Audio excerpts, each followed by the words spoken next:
ವಿದೇಶದಲ್ಲಿ ತಲೆಮರೆಸಿಕೊಂಡಿದ್ದ pen drive ಪ್ರಕರಣದ ಪ್ರಮುಖ ಆರೋಪಿ ಪ್ರಜ್ವಲ್ ರೇವಣ್ಣ ಇಂದು ಸ್ವದೇಶಕ್ಕೆ ಮರಳಲಿದ್ದಾರೆ. ಜರ್ಮನಿಯ ಮ್ಯೂನಿಚ್ನಿಂದ ಬೆಂಗಳೂರಿಗೆ ಟಿಕೆಟ್ ಬುಕ್ ಮಾಡಿರುವ ಪ್ರಜ್ವಲ್ ಇಂದು ಮಧ್ಯಾಹ್ನ 12:30ಕ್ಕೆ ಫ್ಲೈಟ್ ಹತ್ತುತ್ತಾರೆ ಎನ್ನಲಾಗುತ್ತಿದೆ. ಜರ್ಮನಿಯ ಮ್ಯೂನಿಚ್ನಿಂದ ಹೊರಡಲಿರುವ ವಿಮಾನ ಮಧ್ಯರಾತ್ರಿ 12:30ಕ್ಕೆ ಬೆಂಗಳೂರಿಗೆ ಬಂದು ಇಳಿಯಲಿದೆ.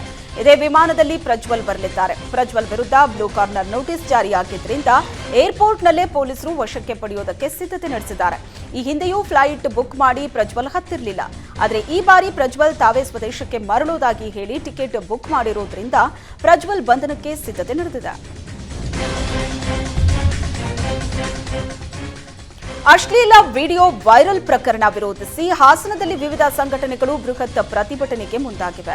ಜಿಲ್ಲಾಧಿಕಾರಿ ಕಚೇರಿ ಎದುರು ಬೃಹತ್ ವೇದಿಕೆ ನಿರ್ಮಿಸಿ ಪ್ರತಿಭಟನೆ ನಡೆಸ್ತಾ ಇದ್ದಾರೆ. ಹೇಮಾವತಿ ವೃತ್ತದಿಂದ ಜಿಲ್ಲಾಧಿಕಾರಿ ಕಚೇರಿವರೆಗೂ ಪ್ರತಿಭಟನೆ ರ್ಯಾಲಿ ನಡೆಸೋದಕ್ಕೆ ಮುಂದಾಗಿದ್ದಾರೆ. ಪ್ರಜ್ವಲ್ ಬಂಧಿಸಬೇಕು, ಸಂತ್ರಸ್ತರಿಗೆ ನ್ಯಾಯ ಒದಗಿಸಬೇಕು, ವಿಡಿಯೋ ಹರಿಬಿಟ್ಟವರಿಗೆ ಶಿಕ್ಷೆ ಆಗಬೇಕು ಅಂತ ಆಗ್ರಹಿಸಲಿರೋ ವಿವಿಧ ಸಂಘಟನೆಗಳು ಪ್ರತಿಭಟನೆ ನಡೆಸುತ್ತಿವೆ.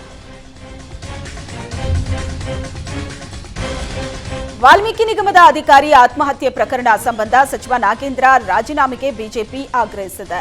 ಇಂದು ಬಿಜೆಪಿ ಎಸ್ಟಿ ಮೋರ್ಚಾದ ಕಾರ್ಯಕರ್ತರು ಸಿಎಂ ನಿವಾಸಕ್ಕೆ ಮುತ್ತಿಗೆ ಹಾಕೋದಕ್ಕೆ ಯತ್ನಿಸಿದ್ರು. ಈ ವೇಳೆ ಅಶೋಕ ಹೋಟೆಲ್ ಬಳಿಯೇ ಬಿಜೆಪಿ ಕಾರ್ಯಕರ್ತರನ್ನ ಪೊಲೀಸರು ವಶಕ್ಕೆ ಪಡೆದಿದ್ದಾರೆ. ಸಿಎಂ ನಿವಾಸ ಕಾವೇರಿವರೆಗೂ ಹೋಗೋದಕ್ಕೆ ಬಿಡದೆ ವಶಕ್ಕೆ ಪಡೆದು ಪ್ರತಿಭಟನಾಕಾರರನ್ನ ಪೊಲೀಸ್ ಠಾಣೆಗೆ ಕರ್ಕೊಂಡು ಹೋಗಿದ್ದಾರೆ. ಆತ್ಮಹತ್ಯೆಗೆ ಶರಣಾದ ವಾಲ್ಮೀಕಿ ಅಭಿವೃದ್ಧಿ ನಿಗಮದ ಅಧಿಕಾರಿ ಚಂದ್ರಶೇಖರ್ ಮನೆಗೆ ಬಿಜೆಪಿ ರಾಜ್ಯಾಧ್ಯಕ್ಷ ವಿಜಯೇಂದ್ರ ಭೇಟಿ ನೀಡಿ ಕುಟುಂಬಸ್ಥರಿಗೆ ಸಾಂತ್ವನ ಹೇಳಿದರು. ಶಿವಮೊಗ್ಗ ನಗರದ ವಿನೋಬ ನಗರದ ಕೆಂಚಪ್ಪ ಬಡಾವಣೆಯಲ್ಲಿರೋ ಚಂದ್ರಶೇಖರ್ ಮನೆಗೆ ಭೇಟಿ ನೀಡಿದರು. ನಿಮ್ಮ ಜೊತೆ ನಾವಿರ್ತೀವಿ ಅಂತ ಕುಟುಂಬಸ್ಥರಿಗೆ ಭರವಸೆ ನೀಡಿದರು. ಪತಿಯ ಸಾವಿಗೆ ನ್ಯಾಯ ಕೊಡಿಸುವಂತೆ ಚಂದ್ರಶೇಖರ್ ಪತ್ನಿ ಕವಿತಾ ಮನವಿ ಮಾಡಿದರು. 2024-25ನೇ ಸಾಲಿನ ಶೈಕ್ಷಣಿಕ ವರ್ಷ ಶುರುವಾಗಿದೆ. ಶಾಲೆಗಳು ಪ್ರಾರಂಭವಾಗಿದ್ದು ಮಕ್ಕಳೆಲ್ಲ ಶಾಲೆಗೆ ಬರುತ್ತಿದ್ದಾರೆ. ಆದರೆ ಶಾಲೆಗಳಲ್ಲಿ ಮಕ್ಕಳಿಗೆ ಪಾಠ ಮಾಡೋದಕ್ಕೆ ಶಿಕ್ಷಕರೇ ಇಲ್ಲದಂತಾಗಿದೆ. ರಾಜ್ಯದಲ್ಲಿ ವಿಷಯವಾರು ಶಿಕ್ಷಕರು ಕೊರತೆ ಹೆಚ್ಚಾಗಿದೆ. ಕಲ್ಯಾಣ ಕರ್ನಾಟಕ ಭಾಗದಲ್ಲೇ ಸುಮಾರು 17,443 ಜನ ಶಿಕ್ಷಕರ ಕೊರತೆ ಎದುರಾಗಿದೆ. ಈ ಭಾಗದಲ್ಲಿ ಸುಮಾರು 600ಕ್ಕೂ ಅಧಿಕ ಶಾಲೆಗಳಲ್ಲಿ ಒಬ್ಬ ಶಿಕ್ಷಕರು ಕಾರ್ಯನಿರ್ವಹಿಸುತ್ತಿಲ್ಲ. ಬಳ್ಳಾರಿ ಜಿಲ್ಲೆಯಲ್ಲಿ ಖಾಲಿ ಇದೆ 1,646 ಶಿಕ್ಷಕರ ಹುದ್ದೆಗಳು. ಬೀದರ್ ಜಿಲ್ಲೆಯಲ್ಲಿ 827 ಶಿಕ್ಷಕರು ಬೇಕಾಗಿದ್ದಾರೆ. ಕಲಬುರಗಿ ಜಿಲ್ಲೆಯಾದ್ಯಂತ 2,090 ಶಿಕ್ಷಕರ ಹುದ್ದೆ ಖಾಲಿ ಇದ್ದು, ಕೊಪ್ಪಳ ಜಿಲ್ಲೆಯಲ್ಲಿ 2,341 ಶಿಕ್ಷಕರು ಬೇಕಾಗಿದ್ದಾರೆ. ರಾಯಚೂರಿನಲ್ಲಿ ಪ್ರೌಢಶಾಲೆಯಲ್ಲಿ 826 ಹಾಗೂ ಪ್ರಾಥಮಿಕ ಶಾಲೆಯಲ್ಲಿ 3,304 ಹುದ್ದೆಗಳು ಸೇರಿ ಒಟ್ಟು 4,130 ಹುದ್ದೆಗಳು ಖಾಲಿ ಇದೆ. ವಿಜಯನಗರ ಜಿಲ್ಲೆಯಾದ್ಯಂತ 1,103 ಶಿಕ್ಷಕರ ಹುದ್ದೆಗಳು ಖಾಲಿ ಇದ್ದರೆ ಯಾದಗಿರಿ ಜಿಲ್ಲೆಯಲ್ಲಿ 3,024 ಶಿಕ್ಷಕರು ಬೇಕಾಗಿದ್ದಾರೆ. ಮೈಸೂರಿನಲ್ಲಿ ಕೆಆರ್ ಆಸ್ಪತ್ರೆಗೆ ಬಂದಿದ್ದ ರೋಗಿಯ ಬಳಿ ಲಂಚಕ್ಕೆ ಬೇಡಿಕೆ ಇಟ್ಟಿದ್ದ ವೈದ್ಯ 4 ವರ್ಷ ಜೈಲು ಪಾಲಾಗಿದ್ದಾನೆ. ಕೆಆರ್ ಆಸ್ಪತ್ರೆಯ ಮೂಳೆ ಶಸ್ತ್ರಚಿಕಿತ್ಸಕ ಡಾಕ್ಟರ್ ಪುಟ್ಟಸ್ವಾಮಿಗೆ ಶಿಕ್ಷೆಗೊಳಗಾದ ವೈದ್ಯ 2017ರ ಏಪ್ರಿಲ್ 12ರಂದು ದೇವರಾಜು ಎಂಬ ವ್ಯಕ್ತಿ ನೀಡಿದ್ದ ದೂರಿನ ಮೇರೆಗೆ ಎಸಿಬಿ ಪೊಲೀಸರು ದಾಳಿ ನಡೆಸಿದ್ರು. 26,000 ಲಂಚ ಸ್ವೀಕರಿಸುವಾಗ ಪುಟ್ಟಸ್ವಾಮಿ ರೆಡ್ ಹ್ಯಾಂಡ್ ಆಗಿ ಸಿಕ್ಕಿಬಿದ್ದಿದ್ರು. ಪ್ರಕರಣ ಸಂಬಂಧ ವಿಚಾರಣೆ ನಡೆಸಿದ ನ್ಯಾಯಾಲಯ ಆರೋಪಿ ಡಾಕ್ಟರ್ ಪುಟ್ಟಸ್ವಾಮಿಗೆ 4 ವರ್ಷ ಶಿಕ್ಷೆ ಹಾಗೂ 50,000 ದಂಡ ವಿಧಿಸಿ ಆದೇಶಿಸಿದೆ.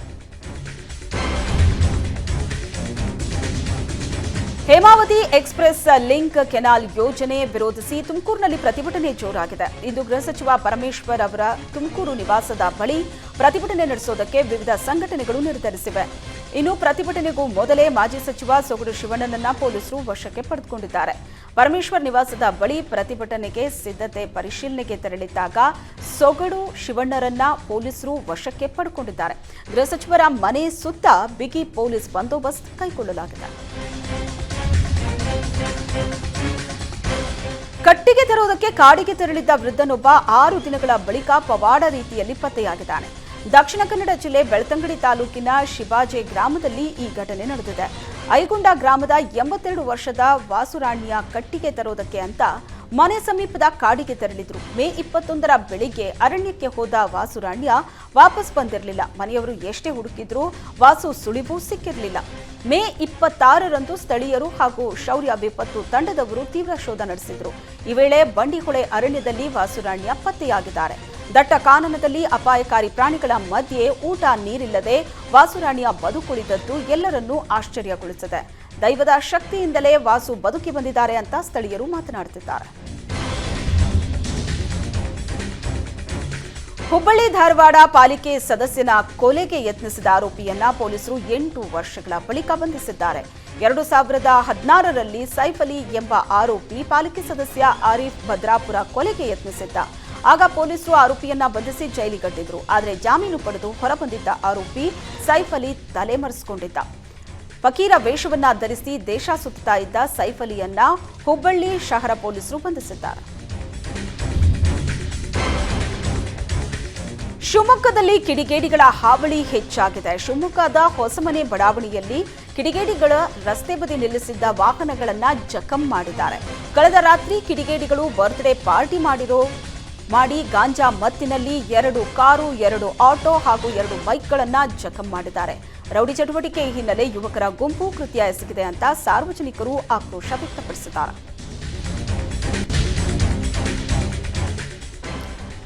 ಇಡೀ ದೇಶದಲ್ಲೇ ಮಾದರಿಯಾಗಿರೋ ನಮ್ಮ ಮೆಟ್ರೋ ಇದೀಗ ಹೊಸ ಮೈಲಿಗಲ್ಲು ಸೃಷ್ಟಿಸಿದೆ. ಹೊಸ ತಂತ್ರಜ್ಞಾನದ ಬಳಕೆಗೆ ಮುಂದಾದ ನಮ್ಮ ಮೆಟ್ರೋ ಸಖತ್ ಫೇಮಸ್ ಆಗಿತ್ತು. ಇಷ್ಟು ದಿನ ವೃತ್ತಾಕಾರದ ಮಾರ್ಗವಾಗಿ ಅಂಡರ್ಗ್ರೌಂಡ್ ಕಾಮಗಾರಿ ಮಾಡಿ ಯಶಸ್ವಿಯಾಗಿದ್ದ ಬಿಎಂಆರ್ಸಿಎಲ್ ಇದೀಗ ಬಾಕ್ಸ್ ಆಕಾರದಲ್ಲಿ ಕಾಮಗಾರಿ ಮಾಡಿ ಸಕ್ಸಸ್ ಆಗಿದೆ.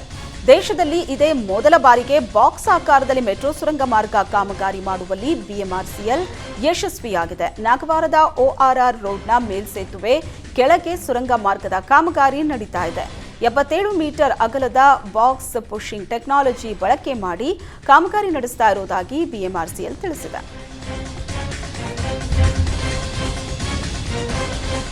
ಯಾದಗಿರಿ ಜಿಲ್ಲೆಯಾದ್ಯಂತ ಸುರಿದ ಭಾರೀ ಮಳೆಗೆ ಜನಜೀವನ ಅಸ್ತವ್ಯಸ್ತಗೊಂಡಿದೆ. ಕಂಚಗಾರಹಳ್ಳಿ ತಾಂಡ, ಚಾಮನಹಳ್ಳಿ ತಾಂಡ ಸೇರಿದಂತೆ ವಿವಿಧ ತಾಂಡಗಳ ಜನರ ಬದುಕು ನರಕದಂತಾಗಿದೆ. ಕಳೆದ 10 ದಿನಗಳಿಂದ ಕರೆಂಟ್ ಇಲ್ಲದೆ ಕುಡಿಯೋ ನೀರಿಗಾಗಿ ಜನರು ಪರದಾಟ ಅನುಭವಿಸ್ತಾ ಇದ್ದಾರೆ. ವಿದ್ಯಾರ್ಥಿಗಳು ದೀಪದ ಬೆಳಕಲ್ಲಿ ಓದೋ ಸಂಕಷ್ಟ ಬಂದಿದ್ದು ಜೆಸ್ಕಾಂ ಅಧಿಕಾರಿಗಳು ಮಾತ್ರ ಡೋಂಟ್ ಕೇರ್ ಅಂತಿದ್ದಾರೆ. ಶೀಘ್ರವೇ ಸಮಸ್ಯೆ ಬಗೆಹರಿಸುವಂತೆ ಅಧಿಕಾರಿಗಳ ವಿರುದ್ಧ ಜನ ಆಕ್ರೋಶ ವ್ಯಕ್ತಪಡಿಸಿದ್ದಾರೆ. ಚಾಮರಾಜನಗರ ಜಿಲ್ಲೆ ಹನೂರು ತಾಲೂಕಿನ ಮಲೆಮಹದೇಶ್ವರ ಬೆಟ್ಟದಲ್ಲಿ ಹುಂಡಿ ಎಣಿಕೆ ಕಾರ್ಯ ನಡೆದಿದ್ದು ಕಳೆದ 30 ದಿನಗಳಲ್ಲಿ ಬರೋಬ್ಬರಿ 2,58,00,000 ರೂಪಾಯಿಗೂ ಹೆಚ್ಚು ಕಾಣಿಕೆ ಹರಿದು ಬಂದಿದೆ. ಇದೇ ವೇಳೆ 93 ಗ್ರಾಂ ಚಿನ್ನ ಹಾಗೂ 3 ಕೆಜಿ 350 ಗ್ರಾಂ ಬೆಳ್ಳಿಯನ್ನ ಕಾಣಿಕೆ ರೂಪದಲ್ಲಿ ಮಾದಪ್ಪನಿಗೆ ಭಕ್ತರು ಸಮರ್ಪಿಸಿದ್ದಾರೆ. ಜೊತೆಗೆ ಸೌದಿ ಅರೇಬಿಯಾ, ಜಪಾನ್, ನೇಪಾಳ ಹಾಗೂ ಕತಾರ್ ದೇಶದ ನೋಟುಗಳು ಸಹ ಹುಂಡಿ ಎಣಿಕೆ ವೇಳೆ ಪತ್ತೆಯಾಗಿದೆ. ಅಮಾನ್ಯಗೊಂಡ 2,000 ಮುಖಬೆಲೆಯ 25 ನೋಟುಗಳು ಸಹ ಹುಂಡಿಯಲ್ಲಿ ಸಿಕ್ಕಿದೆ. ಭಾರತೀಯ ಕೃಷಿ ಸಂಶೋಧನಾ ಪರಿಷತ್ನಿಂದ ಮಾವು, ಹಲಸು, ಬಾಳೆ ಮೇಳ ಆಯೋಜನೆ. ಹೆಸರುಘಟ್ಟದಲ್ಲಿರುವ ಭಾರತೀಯ ತೋಟಗಾರಿಕಾ ಸಂಶೋಧನಾ ಸಂಸ್ಥೆಯ ಆವರಣದಲ್ಲಿ ಮೇ 31ರಿಂದ ಜೂನ್ 2ರವರೆಗೆ 3 ದಿನಗಳ ಕಾಲ ತ್ರಿಫಲ ಮೇಳ ನಡೆಯಲಿದೆ. 300 ವಿಶಿಷ್ಟ ತಳಿಯ ಮಾವು, 100 ಜಾತಿಯ ಹಲಸು ಮತ್ತು 100 ವಿವಿಧ ತಳಿಯ ಬಾಳೆ ಮೇಳದಲ್ಲಿ ಪ್ರದರ್ಶನಗೊಳ್ಳಲಿದೆ. ಹಣ್ಣುಗಳ ಪ್ರದರ್ಶನದ ಜೊತೆಗೆ ಮೌಲ್ಯವರ್ಧಿತ ಉತ್ಪನ್ನಗಳು ಮತ್ತು ತಂತ್ರಜ್ಞಾನದ ಪ್ರದರ್ಶನವೂ ಮೇಳದಲ್ಲಿ ಇರಲಿದೆ. ಸಾವರ್ಕರ್ ವಿರುದ್ಧ ಸಾಮಾಜಿಕ ಜಾಲತಾಣದಲ್ಲಿ ಅವಹೇಳನಕಾರಿ ಪೋಸ್ಟ್ ಹಾಕಿದ್ದ ಆರೋಪದ ಹಿನ್ನೆಲೆ ಹುಸೇನ್ ಸಾಬ್ ಕೊಳ್ಳಿ ಎಂಬುವರ ಮೇಲೆ ಪ್ರಕರಣ ದಾಖಲಾಗಿದೆ. ಕುಷ್ಟಗಿ ತಾಲೂಕಿನ ದೋಟಿಹಾಳ ಗ್ರಾಮದ ಹುಸೇನ್ ಸಾಬ್ ಫೇಸ್ಬುಕ್ನಲ್ಲಿ ಸಾವರ್ಕರ್ ದೇಶದ ಮೊದಲ ಟೆರರಿಸ್ಟ್ ಅಂತ ಪೋಸ್ಟ್ ಹಾಕಿದ್ದ. ಟಿಪ್ಪು ಅನ್ನೋ ಫೇಸ್ಬುಕ್ ಖಾತೆಯಿಂದ ಹುಸೇನ್ ಸಾಬ್ ಪೋಸ್ಟ್ ಹಾಕಿದ್ದ. ಇದರಿಂದ ಸೂಕ್ಷ್ಮ ಪ್ರದೇಶವಾಗಿರೋ ದೋಟಿಹಾಳದಲ್ಲಿ ಕೋಮು ಭಾವನೆ ಕೆರಳಿಸುವ ಉದ್ದೇಶ ಇದೆ ಅನ್ನೋ ಕಾರಣಕ್ಕೆ ಕುಷ್ಟಗಿ ಪೊಲೀಸ್ ಠಾಣೆಯಲ್ಲಿ ಪ್ರಕರಣ ದಾಖಲಾಗಿದೆ. ಚಿಕ್ಕಮಗಳೂರಿನ ಕಡೂರು ಪುರಸಭೆಗೆ ಸೇರಿದ ಜಾಗದಲ್ಲಿ ಅಕ್ರಮವಾಗಿ ತೆರೆಯಲಾಗಿದ್ದ ಅಂಗಡಿಗಳನ್ನು ತೆರವು ಮಾಡಲಾಗಿದೆ. ಬೆಳಂಬೆಳಗ್ಗೆ ಫೀಲ್ಡ್ಗಿಳಿದ ಜೆಸಿಬಿಗಳು ತೆರವು ಕಾರ್ಯಾಚರಣೆ ನಡೆಸಿವೆ. ಕೋರ್ಟ್ನಿಂದ ಸ್ಟೇ ಆರ್ಡರ್ ಇದ್ರೂ ಏಕಾಏಕಿ ತೆರವಿಗೆ ಮುಂದಾದ ಪುರಸಭೆ ಅಧಿಕಾರಿಗಳ ವಿರುದ್ಧ ಅಂಗಡಿ ಮಾಲೀಕರು ಆಕ್ರೋಶ ಹೊರಹಾಕಿದರು. ಪೊಲೀಸರ ಬಿಗಿ ಭದ್ರತೆ ಮಧ್ಯೆ ತೆರವು ಕಾರ್ಯಾಚರಣೆ ಮುಂದುವರೆಸಲಾಯಿತು. ಕಳೆದ 14 ವರ್ಷಗಳಿಂದ ಹೋಟೆಲ್ ಮ್ಯಾನೇಜ್ಮೆಂಟ್ ಹಾಗೂ ವಿಮಾನಯಾನ ಶಿಕ್ಷಣದಲ್ಲಿ ಮುಂಚೂಣಿಯಲ್ಲಿರೋ Chennai's Amrita group of institutions ತನ್ನ ಪರಿಧಿಯನ್ನ ಮತ್ತಷ್ಟು ವಿಸ್ತರಿಸ್ತಾ ಇದೆ. Chennai's Amrita group university college of aviation Malaysia ಹಾಗೂ ಸಿಂಗಾಪುರದ ಬರ್ಮಿಂಗ್ಹ್ಯಾಮ್ ಅಕಾಡೆಮಿಗಳ ಜೊತೆ ಹೊಸ ಒಪ್ಪಂದವನ್ನ ಮಾಡಿಕೊಂಡಿದ್ದು ಅಂತಾರಾಷ್ಟ್ರೀಯ ವಾಯುಯಾನ ಶಿಕ್ಷಣದ ಕೋರ್ಸ್ಗಳನ್ನು ಪ್ರಾರಂಭಿಸಲಾಗಿದೆ. ಈ ಬಗ್ಗೆ ಮಾತನಾಡಿದ ಫೋರ್ಜಿಂಗ್ ಗ್ಲೋಬಲ್ ಟೈಸ್ ಅಧ್ಯಕ್ಷ ಆರ್ ಭೂಮಿನಾಥನ್, ಬಿಎಸ್ಸಿ ಸೇರಿದಂತೆ ವಾಯು ಸಾರಿಗೆ, ಬಿಎ ಏವಿಯೇಷನ್ ಮತ್ತು ಡಿಪ್ಲೊಮಾ ಇನ್ ಏವಿಯೇಷನ್ ಮತ್ತು ಟೂರಿಸಂ ಮ್ಯಾನೇಜ್ಮೆಂಟ್ ಮೊದಲಾದ ಕೋರ್ಸ್ಗಳ ಬಗ್ಗೆ ಮಾಹಿತಿ ನೀಡಿದರು. ಅಲ್ಲದೆ ತಮ್ಮ ವಿದ್ಯಾರ್ಥಿಗಳಿಗೆ ಮಲೇಷ್ಯಾದ ಅಂತಾರಾಷ್ಟ್ರೀಯ ವಿಮಾನ ನಿಲ್ದಾಣದಲ್ಲಿ ಇಂಟರ್ನ್ ಮಾಡೋದಕ್ಕೆ ಅವಕಾಶ ನೀಡೋದಾಗಿಯೂ ಘೋಷಿಸಿದರು. ದಕ್ಷಿಣ ಕನ್ನಡ ಜಿಲ್ಲೆಯಲ್ಲಿ ನಿರ್ಮಾಣ ಹಂತದ ಕಿರು ಸೇತುವೆ ಕುಸಿದು ಬಿದ್ದಿದೆ. ಶಿರಾಡಿ ಸಮೀಪದ ಎಂಜಿರಾ ಎಂಬಲ್ಲಿ ನಿರ್ಮಿಸಲಾಗಿದ್ದ ಕಿರು ಸೇತುವೆ ಕುಸಿತ ಆಗಿದೆ. ರಾಷ್ಟ್ರೀಯ ಹೆದ್ದಾರಿ ಚತುಷ್ಪಥ ಕಾಮಗಾರಿ ಹಿನ್ನೆಲೆ ಕಿರು ಸೇತುವೆಯನ್ನ ನಿರ್ಮಿಸಲಾಗ್ತಾ ಇತ್ತು. ಇತ್ತೀಚೆಗೆ ಸುರಿದ ಭಾರೀ ಮಳೆಯಿಂದ ಸೇತುವೆ ಕುಸಿದು ಬಿದ್ದಿದೆ ಎನ್ನಲಾಗ್ತಿದೆ. ಆದರೆ ಕಳಪೆ ಕಾಮಗಾರಿ ಹಿನ್ನೆಲೆ ಸೇತುವೆ ಕುಸಿದಿದೆ ಅಂತ ಸ್ಥಳೀಯರು ಆರೋಪ ಮಾಡಿದ್ದಾರೆ. ಉಡುಪಿ ಜಿಲ್ಲೆಯ ಕಾಪು ತಾಲೂಕಿನ ಪಾದೂರಿನಲ್ಲಿ ಅಗ್ನಿ ಅವಘಡ ನಡೆದಿದೆ. ಮರದ ಹುಡಿಯನ್ನ ಸಂಗ್ರಹಿಸಿಟ್ಟಿದ್ದ ಗೋಡೌನ್ಗೆ ಬೆಂಕಿ ತಗುಲಿದೆ. ಹೊಗೆ ಮತ್ತು ಬೆಂಕಿಯಿಂದ ಸ್ಥಳದಲ್ಲಿ ಆತಂಕದ ವಾತಾವರಣ ಉಂಟಾಯಿತು. ವಿಷಯ ತಿಳಿದು ಸ್ಥಳಕ್ಕೆ ಆಗಮಿಸಿದ ಅಗ್ನಿಶಾಮಕ ದಳ ಬೆಂಕಿ ನಂದಿಸುವಲ್ಲಿ ಯಶಸ್ವಿಯಾಗಿದೆ. ಇಂಡಿಯಾ ಕೂಟ ಅಧಿಕಾರಕ್ಕೆ ಬಂದ ದಿನವೇ ಮಹಿಳೆಯ ಖಾತೆಗೆ ಹಣ ಜಮಾವಣೆ ಅನ್ನೋ ರಾಹುಲ್ ಗಾಂಧಿ ಘೋಷಣೆಗೆ ಖಾತೆ ಮಾಡಿಸೋದಕ್ಕೆ ಮಹಿಳೆಯರು ಮುಗಿಬಿದ್ದಿದ್ದಾರೆ. ಬೆಂಗಳೂರಿನ ಅಂಚೆ ಕಚೇರಿಯ ಕೇಂದ್ರ ಕಚೇರಿ ಮುಂದೆ ಖಾತೆ ಮಾಡಿಸೋದಕ್ಕೆ ಮಹಿಳೆಯರು ದಂಡಾಗಿ ಆಗಮಿಸುತ್ತಿದ್ದಾರೆ. ಮುಂಜಾನೆ 4 ಗಂಟೆಯಿಂದ ಕ್ಯೂ ನಿಂತು ಖಾತೆ ತೆರೆಯಲು ಟೋಕನ್ ಪಡೆದಿದ್ದಾರೆ. 8,500 ರೂಪಾಯಿ ಹಣದ ನಿರೀಕ್ಷೆಯಲ್ಲಿ ಪೋಸ್ಟ್ ಆಫೀಸ್ ಡಿಜಿಟಲ್ ಖಾತೆ ತೆರೆಯಲು ಮುಂದಾಗಿದ್ದಾರೆ. ಪೋಸ್ಟ್ ಆಫೀಸ್ ಮುಂದೆ ಸಾಲುಗಟ್ಟಿ ನಿಂತ ಮಹಿಳೆಯರ ಗುಂಪನ್ನು ನಿಯಂತ್ರಿಸುವುದಕ್ಕೆ ಪೊಲೀಸರು ಹರಸಾಹಸ ಪಡುವಂತಾಗಿದೆ. ಮಹಾರಾಷ್ಟ್ರದ ಕಲಮವಾಡಿಯಲ್ಲಿರೋ ದೂದ್ಗಂಗಾ ಅಣೆಕಟ್ಟು ಬಿರುಕು ಬಿಟ್ಟಿದ್ದು ಕರ್ನಾಟಕದ ಗಡಿಭಾಗದಲ್ಲಿ ಆತಂಕ ಹೆಚ್ಚಾಗಿದೆ. ಕೊಲ್ಹಾಪುರ ಜಿಲ್ಲೆಯ ಕಲಮವಾಡಿಯಲ್ಲಿರೋ ದೂದ್ಗಂಗಾ ಅಣೆಕಟ್ಟು ಬಿರುಕು ಬಿಟ್ಟಿದ್ದು ಅಪಾರ ಪ್ರಮಾಣದ ನೀರು ಸೋರಿಕೆ ಆಗ್ತಾ ಇದೆ. ಅಣೆಕಟ್ಟು ಬಿರುಕಿನಿಂದ ಬೆಳಗಾವಿಯ ದೂದ್ಗಂಗಾ ನದಿ ಪಾತ್ರದ ಜನರಲ್ಲಿ ಆತಂಕ ಹೆಚ್ಚಾಗ್ತಾ ಇದೆ. ದಿನ ಕಳೆದಂತೆ ನೀರಿನ ಸೋರಿಕೆ ಹೆಚ್ಚಾಗ್ತಾ ಇದ್ದು ಮಹಾರಾಷ್ಟ್ರ ಸರ್ಕಾರದ ನಿರ್ಲಕ್ಷ್ಯಕ್ಕೆ ದೂದ್ಗಂಗಾ ನದಿ ಪಾತ್ರದ ಜನರ ಪರವಾಗಿ ಕೊಲ್ಹಾಪುರ ದಕ್ಷಿಣ ಶಾಸಕ ಸತೀಶ್ ಪಾಟೀಲ್ ಆಕ್ರೋಶವನ್ನ ವ್ಯಕ್ತಪಡಿಸಿದ್ದಾರೆ.